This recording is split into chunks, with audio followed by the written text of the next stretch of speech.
Oula, oula, ouf. Salut, désolé, je suis à la bourre en fait. Pardon, je vais me mettre un peu plus à l'aise. Je vais enlever mon masque. Alors, je l'ai mis là, mais c'est juste parce que je suis chez moi en fait. Habituellement, je le mets plus comme ça. Et pas comme ça. Ok. Voilà, ça va. Désolé, la vidéo est à la bourre aujourd'hui. J'ai pas su gérer. Bon, pardon, hein, ça arrivera encore, hein, parce que là, plus on va avancer vers les fêtes de fin d'année, et plus ça va être compliqué pour moi d'enregistrer tous les jours. J'essaie d'enregistrer en amont, mais bon, c'est toujours un peu compliqué. Donc, de quoi en parler? De Spawn.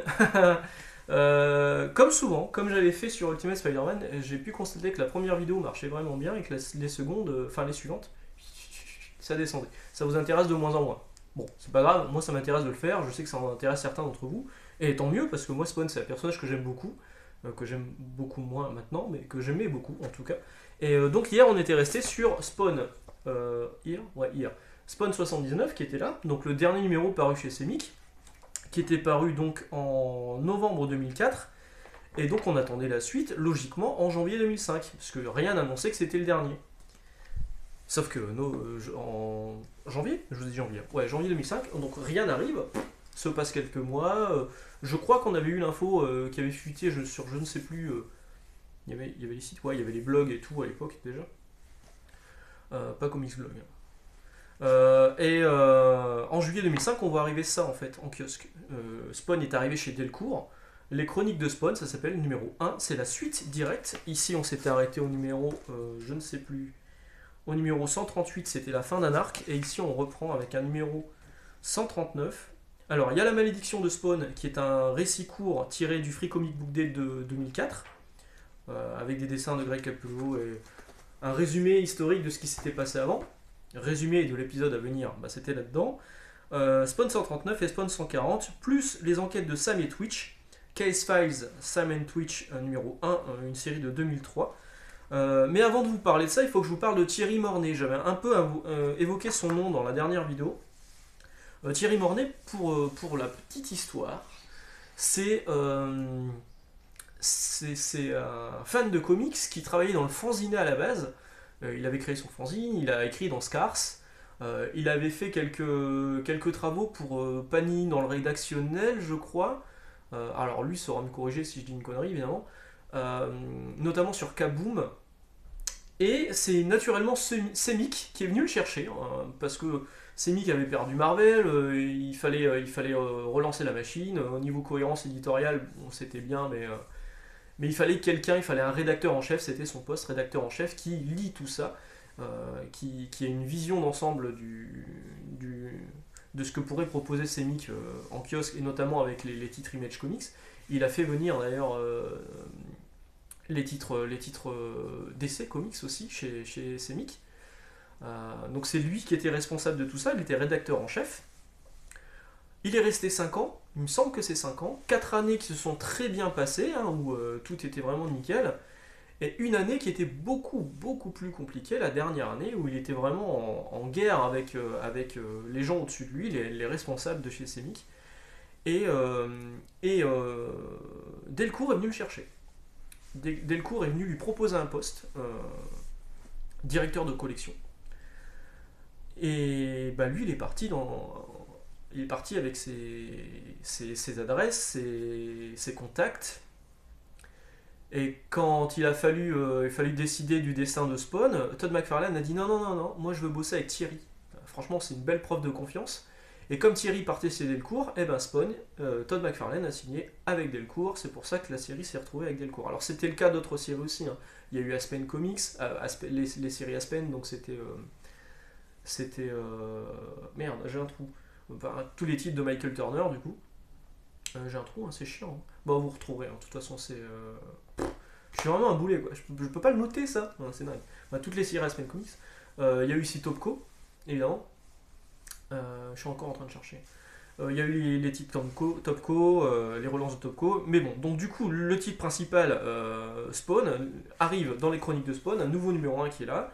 Je vous ai parlé de Thierry Mornay, ça sort donc en juillet 2005, c'est à 4,75€, il y a une augmentation, hein. Là on était à 3,90€, à l'intérieur vous avez 2 épisodes. Bon là il y a 2 épisodes de Spawn, plus un épisode de Sam and Twitch, on est à 4,75€. Que vous dire de plus? Medina et Nat Jones au scénario, et Sam et Twitch, c'était Marc Andreiko et Scott Morse au dessin. Voilà, donc on continue là-dessus. Alors, c'était pas forcément une bonne idée hein, de mettre un épisode de plus. On sait que ça n'a pas fonctionné hein, pour Semic. On se souvient que Semic, ils se sont pris des critiques sur le fait que les gens ne voulaient que du Spawn. Parce qu'à un moment, c'était mensuel, il y avait Spawn plus une autre série à côté. Les mecs ont gueulé, ils ont dit non, nous on veut que du Spawn. Hein, les hors-séries, vous les mettez dans des hors-séries, machin. Et ben, c'est ce qu'a fait Semic, mais c'est pas ce qu'a fait Delcourt. Delcourt s'est dit, on va faire un magazine un peu plus gros, on va mettre 2 épisodes de Spawn, et puis on va mettre un épisode en plus. Bon, ok, ça a fait augmenter la donne. Favom. Putain, je cherche depuis tout à l'heure Favom de Michael Turner, évidemment. Voilà, donc le numéro 2, vous avez là. Numéro 3, donc ça continuait son petit bonhomme de chemin, le scénario était cool, le dessin était cool, les couvertures étaient magnifiques, hein, c'était toujours Greg Capullo. Spawn et les enquêtes de Sam et Twitch, c'est écrit en bas. Voilà. Le numéro 6 qui est ici. À l'intérieur, vous avez le numéro 150 en VO. C'est le dernier épisode dessiné par Angel Medina. Et les débuts de Philippe Tan, qui sera le nouveau dessinateur de Spawn. Je crois d'ailleurs qu'il est revenu récemment, ou je confonds avec un autre. Mais bref, c'est la valse des dessinateurs récents chez Spawn. Donc fin d'Angel Medina. À l'intérieur, donc il y avait plusieurs couvertures. Il y a une couverture 6A, moi c'est celle que j'ai ici par Todd McFarlane. Et les autres couvertures, on les voit ici. Je sais pas pourquoi je l'ai pas cette couverture, c'est une couverture de Jim Lee, on la voit là. Il y avait un mot de Todd McFarlane pour remercier ses fans français aussi. Alors il y avait une couverture variante aussi spéciale, hyper limitée, en version crayonnée. Spawn 150, bon bah voilà, il y a un historique aussi à l'intérieur, la nouvelle légende urbaine. Au niveau éditorial, franchement, c'était bien. En fait, on sent que Thierry Mornay, lui, il aimait bien tout ce qui était éditorial, raconter des histoires et tout, ça lui plaisait. Il faisait appel à des gens qui savaient de quoi il parlait, et franchement, ça c'était cool. Hop là, pardon, je fais du bruit. Le numéro 7, arrivé de David Hein au scénario. Alors, c'est rigolo parce qu'il là, ils mettent Todd McFarlane revient. Allez, salaud. On regarde le truc, on se dit, putain, cool, Todd McFarlane va dessiner un épisode. Non. Non, il dessine pas un épisode. En fait, il dessine quelques pages qui sont reprises d'un album qui était sorti. Voilà, il dessine ça. Voilà, il dessine des trucs là. Et tout ça, en fait, c'est une petite histoire qui est tirée de l'album anniversaire des 10 ans d'Image Comics. Alors, les 10 ans d'Image Comics, ils ont voulu faire un album anniversaire qui est sorti pour les 13 ans, parce qu'il y a eu énormément de retard, et paraît-il, c'était la faute de McFarlane. Avec Eric Larsen, Marc Silvestri, Todd McFarlane et Jim Valentino, donc ceux qui restaient de l'époque, hein, il n'y avait plus Jim Lee, il n'y avait plus Rob Liefeld. Du coup, c'est des histoires courtes. À l'intérieur, on découvrait d'ailleurs les origines de Savage Dragon, donc c'est plutôt sympa. Et vous voyez, c'est la même histoire de Todd. Donc cette histoire-là, elle est reprise dans ce numéro que vous avez ici. Voilà. Le numéro 8, Sam et Twitch, ça dégage, et une nouvelle mini-série débarque qui s'appelle Cygor, donc le gorille cybernétique, donc on avait déjà parlé sur une vidéo chez Sonic. Scénarisé par Rick Veitch, je sais pas comment vous le prononcez, moi je prononce comme je peux, comme ma bouche arrive à prononcer le truc. Veitch. Et dessiné par Joël Thomas. Bon, c'est pas. Franchement, je me souvenais même plus que c'était là-dedans, quoi. Pour vous dire à tel point ça m'a marqué. Hop. Donc Cygor, ça restera sur 5 numéros, je crois. Alors, spécial 100 pages, la fin du monde vient de commencer. Pourquoi? Je ne sais plus. Qu'est-ce qu'ils ont rajouté là-dedans? Un Image Holiday spécial 2005. Voilà. Ça a augmenté le prix? 4,95, 20 centimes de plus. Bon, on repasse à 4,75 sur le suivant. Numéro 10, numéro 11. Alors moi je préfère plus ce genre de couverture là que vous avez, hein, crayonné, crayonné, du dessin quoi. En plus là c'est Philippe Tan, hein, vous voyez bien le trait qui est vraiment cool.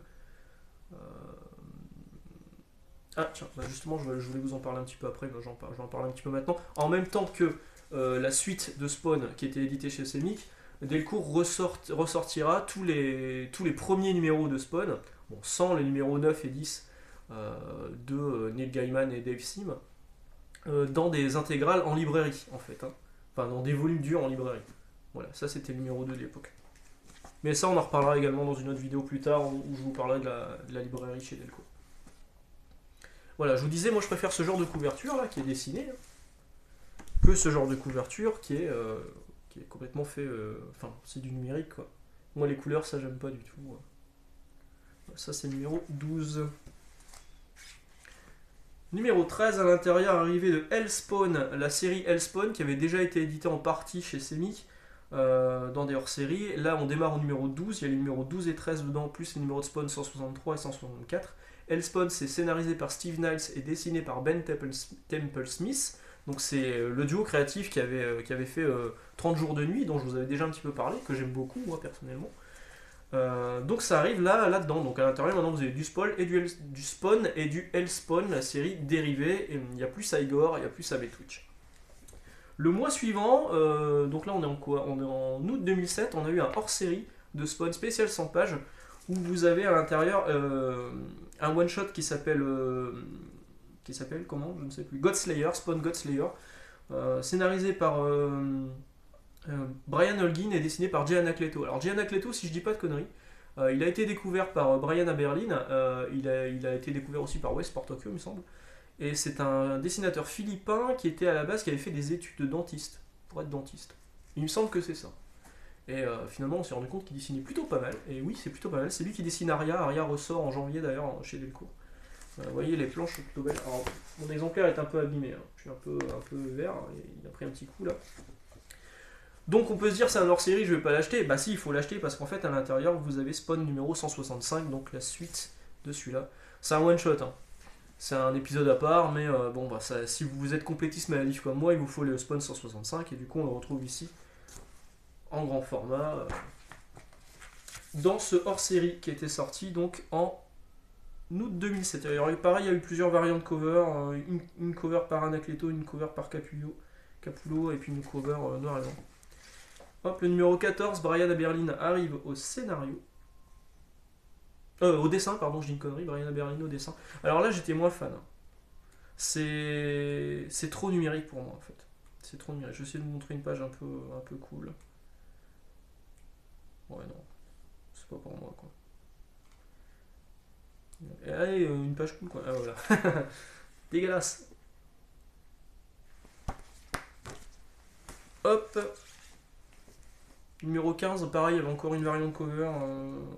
Je ne sais pas pourquoi.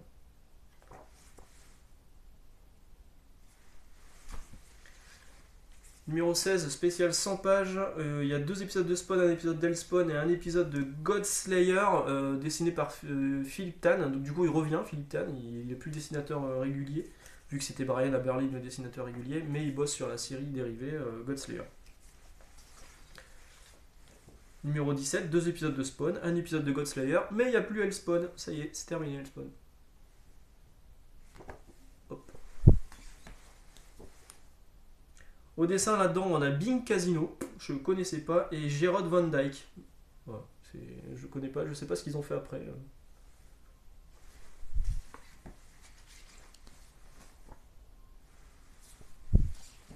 Un épisode dessiné par Mike Mayhem, un seul épisode dessiné par Mike Mayhem, les autres sont dessinés par d'autres artistes. Je sais plus si je vous avais dit, maintenant c'est écrit pour lecteur averti. Là. Effectivement, c'était un peu trash parfois.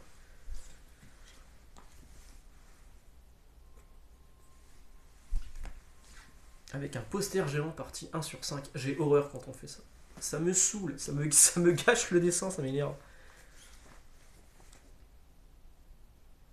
Alors le 23, David Hein et Brian Aberlin exit, arrivée de Todd au scénario avec Wes Portacchio au dessin. Moi j'étais plutôt content parce que Wes Portacchio, j'aimais beaucoup ce qu'il avait fait sur X Factor et sur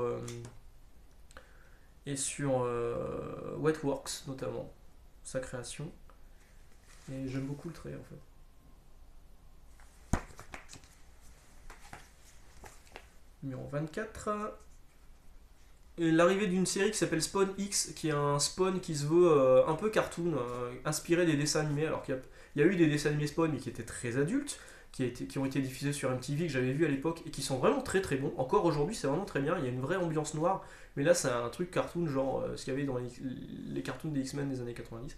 Spawn X. Alors, le seul truc à noter sur cette série, parce que franchement, elle reste pas dans les mémoires, bon, il y a Jonathan David Goff au scénario, mais il y a surtout Carrie Randolph qui aura une vraie carrière derrière au dessin. Couverture spéciale numéro 25, spécial anniversaire, une couverture en noir et blanc par Todd McFarlane. À l'intérieur, vous avez Spawn Book of the Dead. L'arrivée de Spawn Book of the Dead, ça restera encore quelques temps. Dessiné par Ashley Wood. Ouais, je vous parlais de 30 jours de nuit, il y a une pub derrière. Numéro 26, une preview de Hunt. Hunt arrive dans Spawn. Vous allez voir que c'est un peu le bordel par la suite, les chroniques de Spawn. Donc en fait, à l'intérieur, vous aviez l'épisode 190 et l'épisode 191 de Spawn, la preview de Hunt, qui est tirée d'un comics spécial pour la San Diego Comic Con, Spawn Book of the Dead, donc la deuxième partie, et puis beaucoup d'éditorial. Une couverture dédiée à Hunt, voilà, parce que là c'est le numéro 1 qui arrive dedans. Hunt, j'en ai fait une vidéo, hein, vous pouvez vous référer à la vidéo, c'était vraiment bien.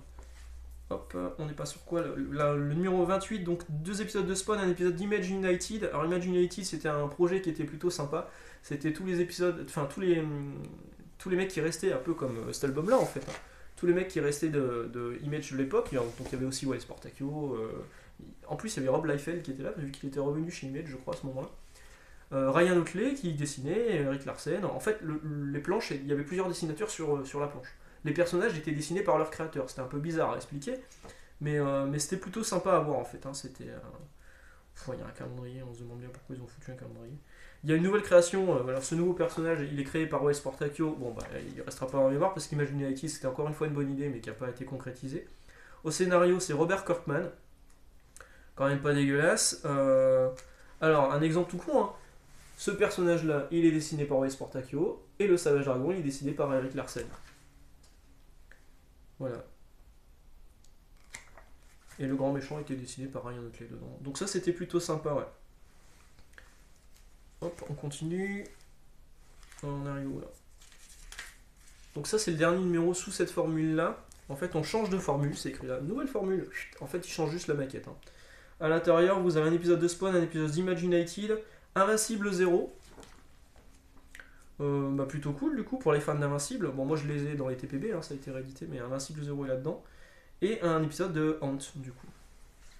Numéro 31, un épisode de Spawn, un épisode d'Image United, la preview de Spawn Wildcats qui allait être réédité en album chez Delcourt. Je vous en parlerai, hein, je les ai en VO moi ceux-là. Et Image United 0, c'est ça que j'ai écrit? Ouais, Image United 0 est toujours un épisode de Hunt. Numéro 32. Vous voyez là c'est le bordel, hein. Là ils savent plus quoi faire au niveau éditorial pour combler le trou de Spawn, parce qu'en fait il n'y a plus qu'un seul épisode de Spawn maintenant, hein, vu qu'il y avait du retard aux États-Unis.